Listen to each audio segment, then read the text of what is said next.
Merci à tous d'être venus ce soir dans cette maison de la francophonie ici à New York. Monsieur l'ambassadeur, madame, je suis particulièrement honoré de prendre la parole à l'occasion de cette réception qui marque la journée qui a été célébrée aujourd'hui, la journée mondiale de lutte contre la pauvreté. En ma qualité de président du groupe des ambassadeurs francophones, je voudrais dire quelques mots sur le sens que la francophonie, d'une manière générale, donne à la célébration de cette journée. Comme vous le savez, l'Organisation internationale de la francophonie est depuis quelque temps, à travers ses plus hauts responsables, notamment le secrétaire général, un des acteurs de cette action de partenariat qui regroupe ATD Quart-Monde, le Burkina Faso, la France et bien d'autres partenaires. La solidarité est une des valeurs qui est au cœur de la francophonie. On ne peut lutter contre la pauvreté, contre l'extrême pauvreté, sans faire de la solidarité la valeur cardinale, le fondement de toute action dans ce sens. Comme je le disais, l'espace francophone est un espace qui s'est bâti autour de cette valeur de solidarité. Deuxièmement,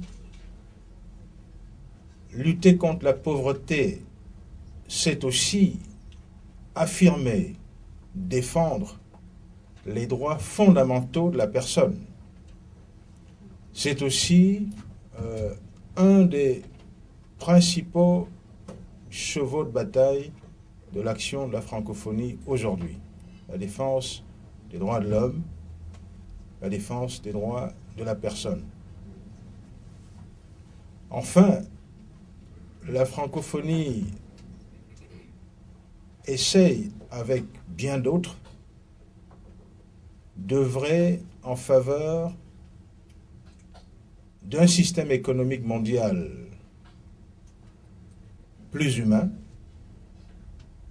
d'un système économique mondial où la gouvernance mondiale n'est pas que celle des puissants, mais où la gouvernance mondiale œuvre aussi en faveur des plus pauvres, des plus marginalisés et des plus défavorisés. C'est dans ce sens, pour ceux qui suivent l'action de la francophonie, on a pu voir, non seulement au sein de l'espace francophone, se développer une vision francophone du développement et de l'économie. C'est ce que la francophonie a essayé de faire d'ailleurs lors de la conférence de Rio, en apportant une vision où la question du développement durable touche aussi la lutte contre la pauvreté de manière significative. Cela pour dire que notre action se situe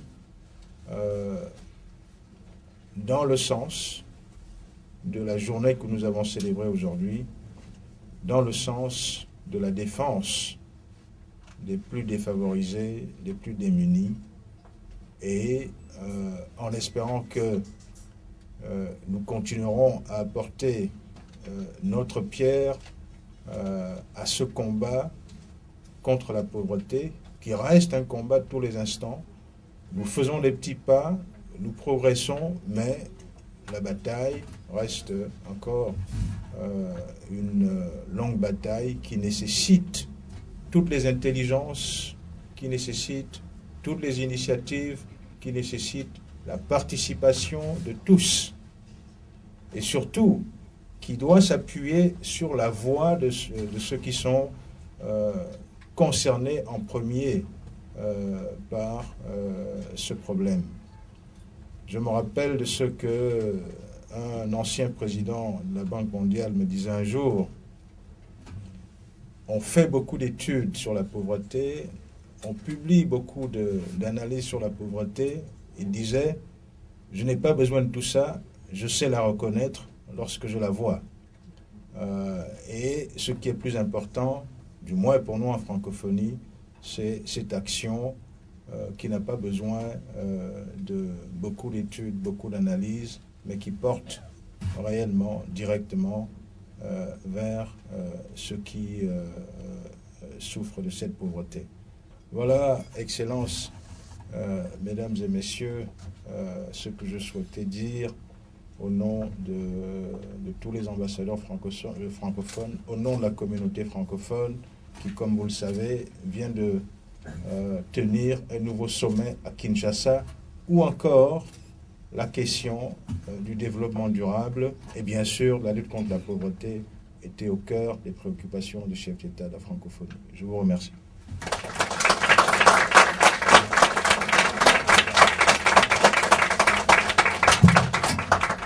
Mesdames et Excellences, Mesdames et Messieurs, distingués invités, je m'en vais à présent inviter Madame Adaba Jema, qui est membre du comité international du 17 octobre et représentante de la Confédération internationale des syndicats auprès des Nations Unies. Madame Adaba, vous avez la parole.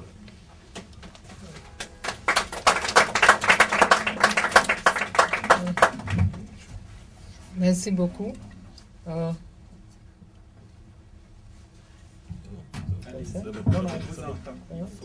Ok.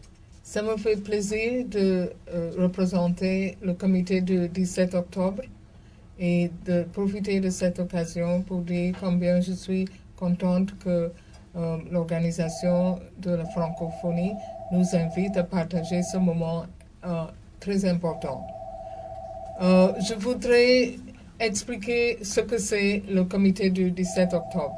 Et en ce faisant, je voudrais faire une petite historique des dates très importantes, comme vous connaissez déjà, mais tout juste un petit rappel et de voir la progression et l'historique.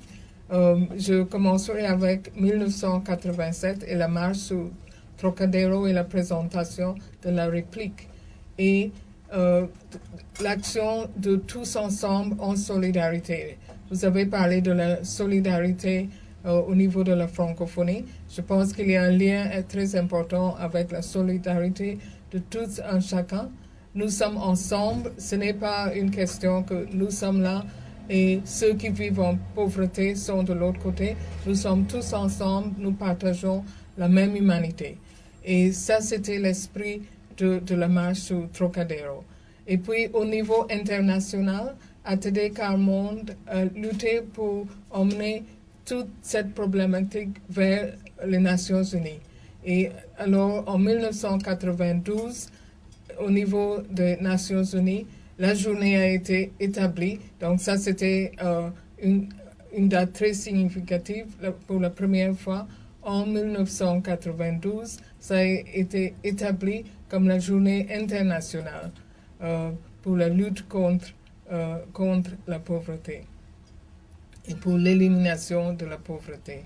Ensuite, je signale 1987 où la pierre a été positionnée au niveau des Nations Unies. Et alors, encore une fois, c'est très important qu'au niveau international, cette idée de lutter contre la pauvreté devient très importante.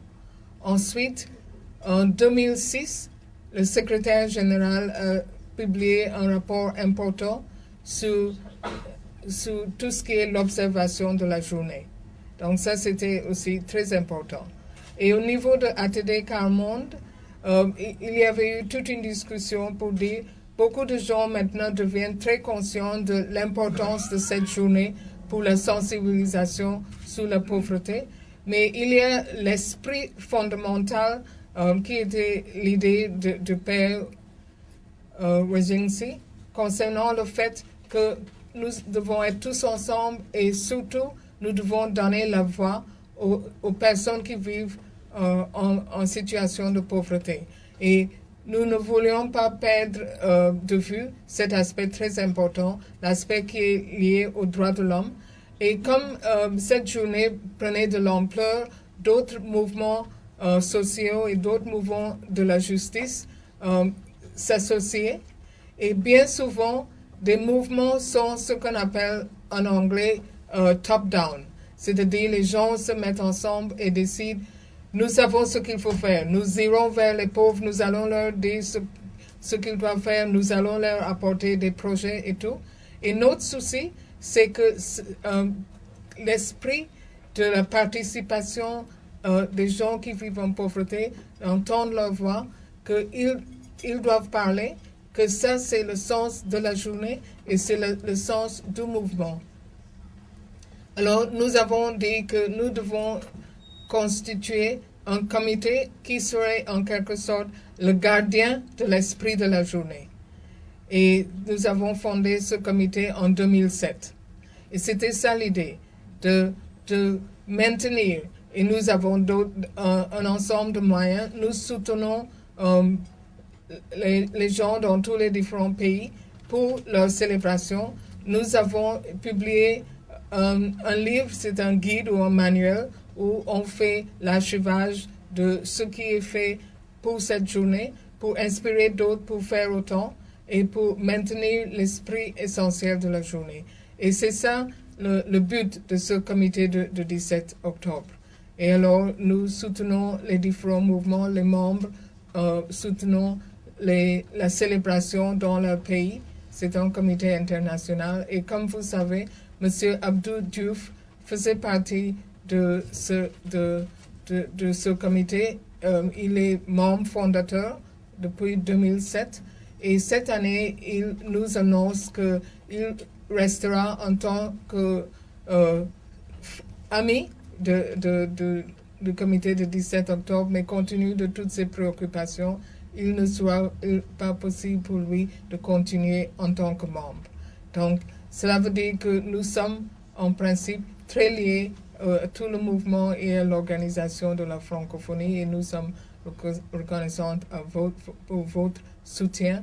Et comme j'avais dit aujourd'hui dans le discours, nous continuons et nous sommes persuadés qu'il est possible de faire de la pauvreté de l'histoire, comme nous disons en anglais, to make poverty history. C'est ça notre but, que nous devons lutter ensemble pour cela. Alors, merci beaucoup. Merci pour m'avoir écouté.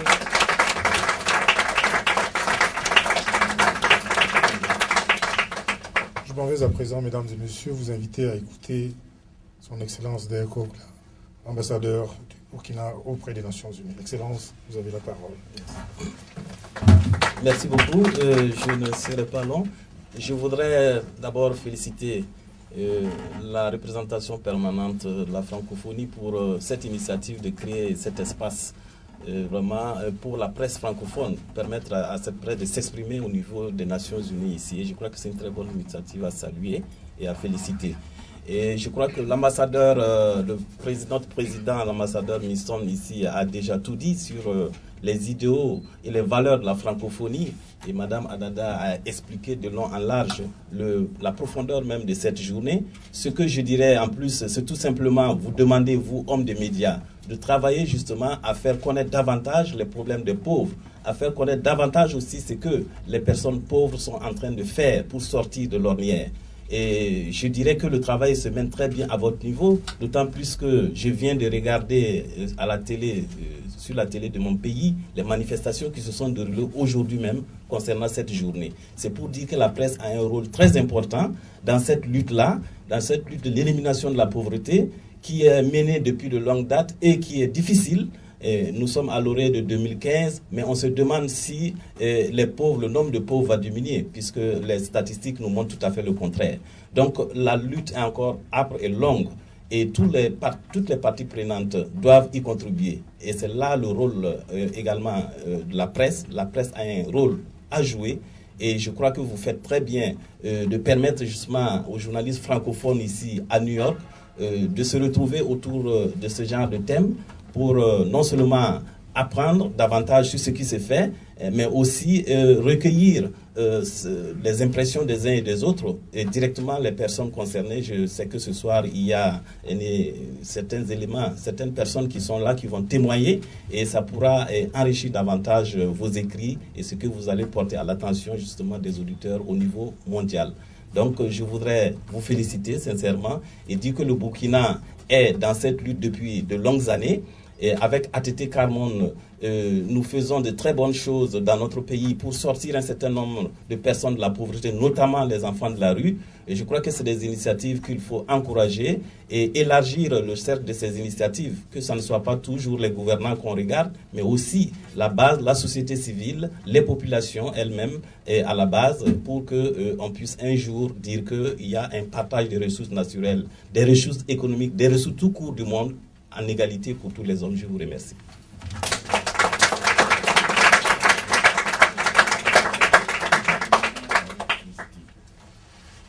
Bien, distingués invités, Excellences, la parole est maintenant donnée à ATT Carmonde à travers sa représentante auprès des Nations Unies. Mais je voudrais également vous porter à votre connaissance que nous aurons devant ce pupitre le témoignage de jeunes. Madame Christina Diez, vous avez la parole. Merci. J'ai la parole, je ne sais pas si j'ai encore l'attention des personnes qui sont là, qui sont debout. Merci.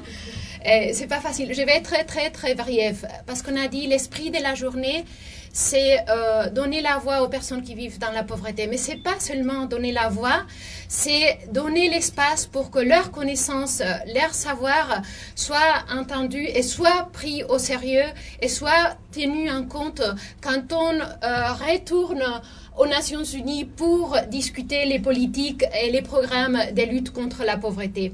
Et on est en train de définir la nouvelle agenda pour le développement et c'est à ce moment-là qu'il faut en tenir compte de l'expérience, de l'expertise, de la connaissance. Et je ne peux pas et je ne prétends pas de la présenter ici, on n'a pas le temps. Mais on a fait une étude extrême pauvreté et violence, rompre les silences, bâtir la paix. On peut le charger sur notre page web attdcarmonde.org et il est gratuit parce qu'on n'arrive pas à mettre le prix tellement c'est utile et intéressant. Et je voulais juste dire qu'on est en train d'élaborer la même connaissance avec des personnes en situation de pauvreté par rapport aux objectifs du millénaire. On est en train de faire une évaluation et d'amener leurs connaissances ici aux Nations Unies. On fera un séminaire avec des personnes en situation de pauvreté et avec des diplomates, avec des membres du système des Nations Unies pour que ces connaissances arrivent à se croiser. Et je ne dis pas plus, je veux que les jeunes parlent. Ils vont parler en anglais parce que c'est dans leur tâche à faire d'apprendre les français, mais ce n'est pas encore tout à fait réussi.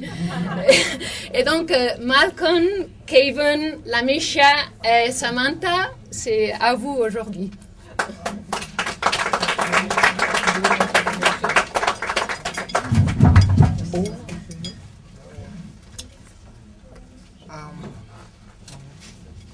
My name is Malcolm, and I live in the neighborhood called Osha Hill in Brooklyn. I'm a member of Fourth Ward Movement's New York Youth Project. We are a group of inner-city young adults who advocate for ourselves and our community through public speaking, creative projects, and community service. Just because we come from challenging neighborhoods doesn't mean we can't be a force for positive change. Violence tends to hide the small peace-building things in our community. Violence tends to hide the small peace-building things people do in our community. But that doesn't mean they aren't there. Whether it's sharing our methods of finding strengths with others, going the extra mile to help others do something they enjoy, or refusing to keep the cycle going. We fight violence every day.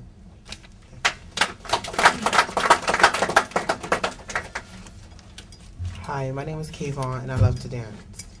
For me, dancing is the way to clear my head. When I'm concentrating on the steps and the music, I am not thinking about anything else that's around me. I'm in charge of a dance team at my school. That means that I make up the steps, prepare the music, and pick out our costumes. It's a ton of responsibilities, especially since I'm new to the school. I'm proud to do it. It helps build peace in my community because it keeps people off the streets. When we are planning, practicing, or dancing, we are doing something creative and positive. There are about 20 people on the team, and I think that dancing does the same thing for them as it does for me. When we perform shows, it gives us and our parents something to be proud of and makes all of us stronger and more confident. Sometimes we all need something like that.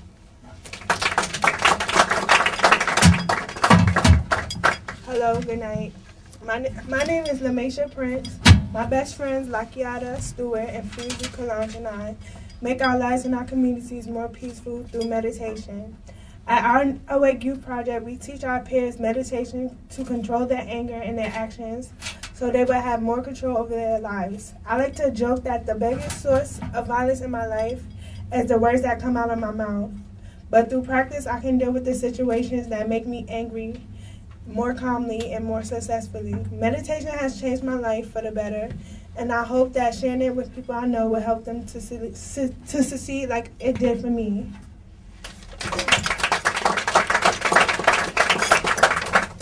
Hello, good evening. My name is Samantha Simpson. When you're homeless, it becomes even harder to feel like you even have a community, let alone the power to build peace there. Life in the shelter is uncertain and stressful, and on top of that, my neighbors and I feel powerless, isolated from family and friends. Our situation breeds tension and violence. I am so proud of the cookout we hosted 2 weeks ago. A group of people from the shelter threw it for Yvette and Carl, a couple from our own shelter who are expecting a baby. An individual in our position couldn't throw a party like the one we had, but together with everyone helping in whatever way they could, we were able to make the whole community happier. Sure, there were little issues, but we got through them together. There was not enough bread for the hamburgers and hot dogs, so Yvette and Carl helped get more, even though the party was for them. We really had to come together to make the cookout happen, and that made us all feel even closer when it was a success. Thank you.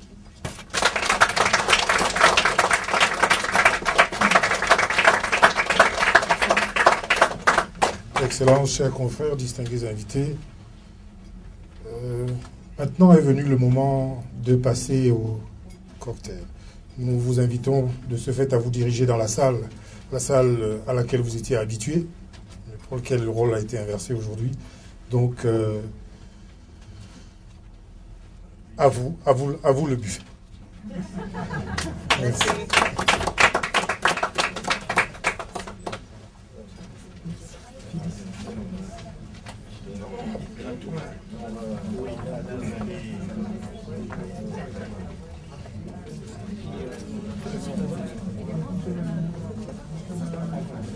Voyons, voulez-vous bien introduire votre organisation à Ivoire TV et à CRTV?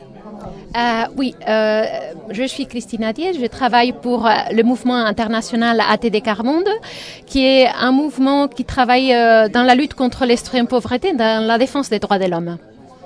Et ce mouvement-là, ça date de combien d'années? Il a été créé en 1956 dans un camp de sans-logis dans la banlieue de Paris. Donc c'est depuis 60 ans presque qu'on existe.